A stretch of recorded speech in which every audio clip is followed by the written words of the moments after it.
Salut tout le monde, j'espère que vous allez bien. Moi, je suis un petit peu enrhumé, pardon pour la voix nasonnée. Beaucoup de choses à dire dans cette vidéo. Donc, le calendrier macroéconomique, on va y revenir. Donc, de cette semaine, il y a beaucoup de choses qui vont être publiées.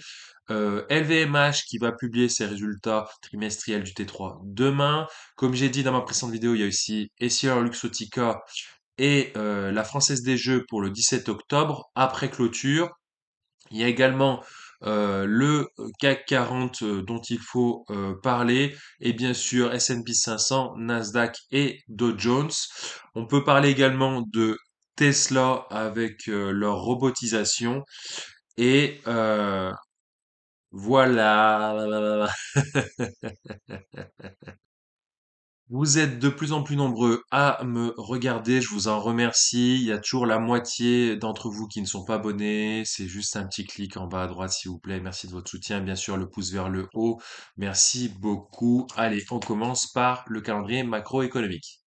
Cette semaine va être chargée, notamment sur le plan macroéconomique. Donc, vous pouvez le voir, lundi, il y aura rien de spécial. Par contre, mardi, il y aura tout cela. Donc, l'indice Empire State de la Fed de New York, la production industrielle européenne, l'indice ZOO en Allemagne, l'indice des prix en France, l'indice des prix en Espagne. Mercredi, le stock des entreprises, la vente de détail, le prix à l'importation aux États-Unis, l'indice des prix, donc marqueur de l'inflation en Angleterre. Jeudi, stock de pétrole, stock des entreprises, production industrielle, vente de détail, permis de construire, mise en chantier, inscription aux allocations chômage, indice de la Fed de Philadelphie pour les États-Unis. Et en Europe, décision de la BCE, prix à la consommation et la balance commerciale. Et enfin, vendredi, il y aura les permis de construire et les mises en chantier aux États-Unis et les ventes de détail au Royaume-Uni.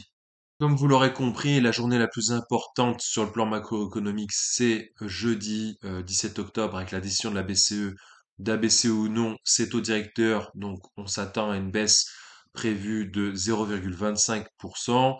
Pourquoi? Parce que l'inflation a l'air d'être bien contrôlée et donc il n'y a pas de raison que les taux ne baissent pas en Europe. On a actuellement un CAC 40 légèrement négatif à 0,26%, 7557 points actuellement. Des valeurs comme Air Liquide, Airbus, BNP Paribas, AXA, Bouygues, Capgemini, Danone, Dassault Systèmes, Essilor-Luxottica, Eurofins Scientifique, Legrand, etc. sont dans le vert. L'autre moitié est dans le rouge. Le top 1, c'est Thales avec plus 1,26%, Safran plus 0,73%, Sanofi plus 0,66%. Et le flop, c'est Edenred, LVMH et Kering.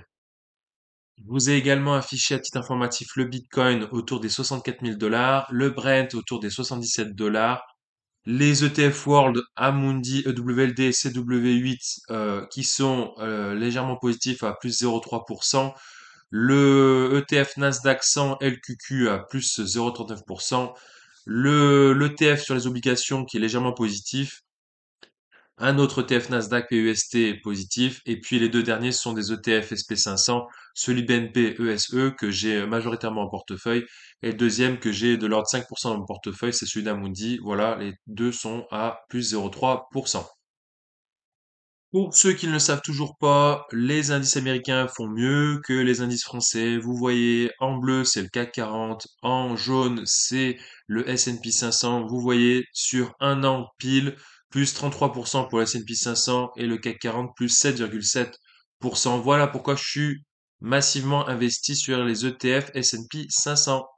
Vous l'aurez compris, tant que le CAC 40 ne dépassera pas les 7600 points de manière pérenne et surtout les 7800 points, eh ben, faut pas s'attendre à une hausse des actions françaises. Je vous avais dit que je parlerai également d'LVMH parce qu'ils vont publier ces résultats le demain, hein, le troisième trimestre. Donc, je vous ai mis ici le site Morningstar qui détaille pas mal l'actualité sur LVMH récemment. Donc, à quoi faut-il s'attendre pour LVMH? Eux, ils préconisent, comme vous pouvez le lire, que, en gros, à périmètre échange constant, la croissance organique du groupe est attendue à 1,6%. Donc ça fera mieux que les résultats de l'année dernière. Bien sûr, il y a une incertitude qui règne en Chine et qui se répercute sur les ventes de LVMH. Donc ils appellent ça FL, donc c'est Fashion and Leather. C'est comme mode et maroquinerie en français tout simplement. Et comme vous l'aurez aperçu, ils estiment que la valeur juste, la juste valeur, la fair value de LVMH, c'est 650 euros. Là, actuellement, elle cote à 635 euros. Elle est en train de perdre un peu plus de 2% au moment où je vous parle. Il faut savoir que, effectivement, elle est dans une tendance baissière depuis ce printemps 2024. Elle est remontée au-dessus de l'oblique. Je l'ai détaillé dans ma vidéo précédente que je vous mets en description. Donc, elle peut sortir de cette tendance baissière. Ça reste LVMH. Pourquoi elle est sortie de cette tendance baissière? C'est par rapport aux mesures de relance macroéconomique par le gouvernement chinois. Cependant, vous n'êtes pas sans savoir que la Chine est en train de faire un peu n'importe quoi avec Taïwan. Donc voilà, il y a déjà l'Ukraine et le Moyen-Orient. Et ben maintenant, si la Chine se met euh, à faire de la merde, si je puis dire, eh bien ça rassure pas les actionnaires LVMH tout simplement. Mais il ne faut pas oublier que parfois il y a des manipulations de marché, surtout avant les résultats trimestriels, c'est-à-dire que avant la publication de résultats, eh ben des fois il y a des ventes un peu massives, justement pour faire peur aux petits investisseurs que nous sommes, pour vendre, et en fait ensuite des fois les résultats sont positifs et on se dit ah mince, pourquoi j'ai vendu? Pourquoi j'ai vendu ma plus belle valeur? Ça pour vous dire que moi, étant actionnaire de LVMH, j'ai un PRU de 667. Certes, je suis en léger négatif, c'est pas grave. Je m'attends à une remontée du cours suite aux annonces des résultats trimestriels du troisième trimestre exactement. Et comme je vous l'ai dit dans ma précédente vidéo, il y a une résistance proche des 725 euros. Donc on va y retourner. J'y suis pas. Décidément, il faut que j'aille me coucher. Je voulais dire que je suis pas inquiet et que je vais attendre sagement que ça remonte aux 725 euros, puis on verra ensuite.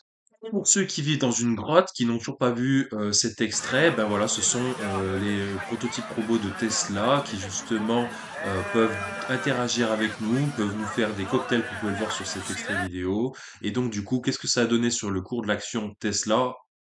Eh bien, regardons ça ensemble. Comme vous pouvez le voir ici, ben, la courbe jaune, c'est le Nasdaq 100, donc l'indice où est coté notamment Tesla.